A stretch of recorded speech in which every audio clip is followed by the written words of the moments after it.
in that constituency, 7% from the Conservatives to the SNP. Ochil in South Perthshire is the next seat that we want to take a closer look at. This, of course, has also been won by the SNP. John Nicholson, who was the Member of Parliament in East Dunbartonshire, his opponent said he did the chicken run. Rather than go back to East Dunbartonshire, he went to Ochil in South Perthshire. Maybe he should have stayed in East Dunbartonshire, given what we're seeing tonight. 26,882, a majority for Mr Nicholson of 4,498 on a 73.4% turnout. The share of the vote in Ochil and South Perthshire, 46.5% for the SNP, 38.7% for the Conservatives. Pretty miserable shares for both Labour and the Liberal Democrats.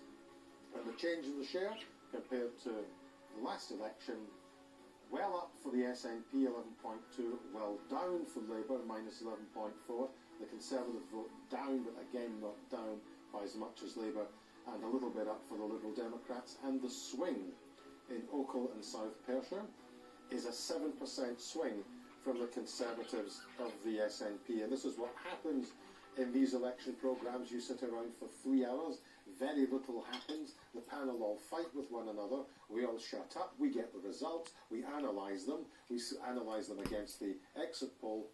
What do you make of it all? Well, I think two things. The first is that you were right to highlight the remarkable consistency in the pattern, especially in the seats, in the central belt seats that we've seen so far, with big SNP gains, big Labour losses, and not such big Conservative losses. And that, I do think, is part of this pattern, that there is a growing polarisation and a growing shift towards two-party competition, in which Labour is not a significant player, except in just a few remnant seats. The other thing is that the exit poll is showing some chinks, in the sense that Perth and North Perthshire was actually not just too close to call by the exit poll, but in fact, as we saw, was really anything but. Now, it's possible that those mistakes go in both directions, but it's possible that the exit poll has systematically underestimated SNP performance, in which case those other seats that were too close to call might behave differently. I think Aberdeenshire West will be an interesting one to look at. That's one seat that you might have thought, well, the exit poll says SNP, but may still be held. But I suspect the Conservatives will be left with the borders and not much else. Okay, thank you very much, Rob. I think we can now go to Ravenscraig with the leader of the Scottish Labour Party, Richard Leonard, is waiting to speak to us. Good morning, Richard. Morning, Bernard. What have you made of it all so far? Well, from what we've seen from the exit poll and the results that have come in so far, it's obviously a deeply, deeply disappointing night, and not just for the Labour Party, but for all of those people who needed a change in the direction of policy in this country, all of those kids that have been brought up in poverty, all of those waspy women that were looking for justice that will not now get it. So I am deeply sorry that the result is turning out the way it's turning out.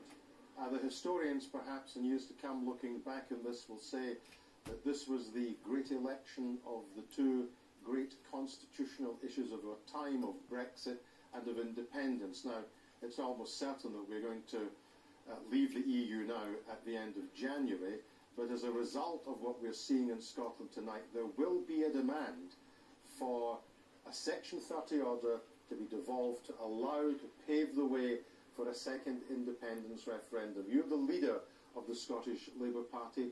Are you going to accept the mandate that the First Minister clearly has, and are you going to also demand that Boris Johnson gives the Scottish Parliament the powers to hold that referendum?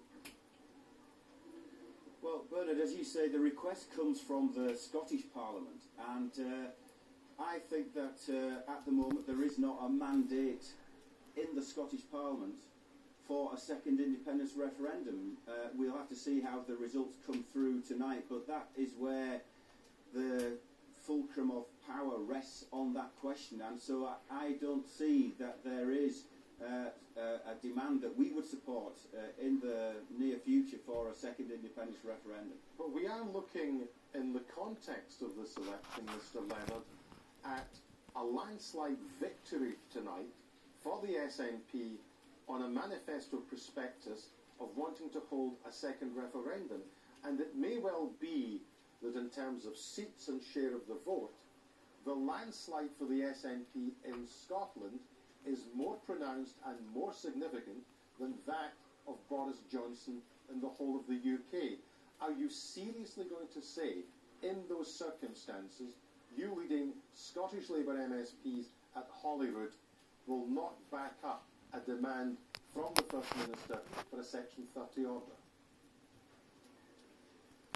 Well, I mean, I think you're asking me a question that I think we need time to reflect on. My initial view is that know that there isn't a mandate constituted simply by the result of the general election today, if it is as being predicted at the moment. So I do think that there needs to be a proper reflection on it. We've said throughout the course of this campaign that any mandate for a second independence referendum would need to come from a vote of the people in a Scottish Parliament election, and that would be the basis upon which a demand would be placed upon the UK government. But we've just had a vote of the people.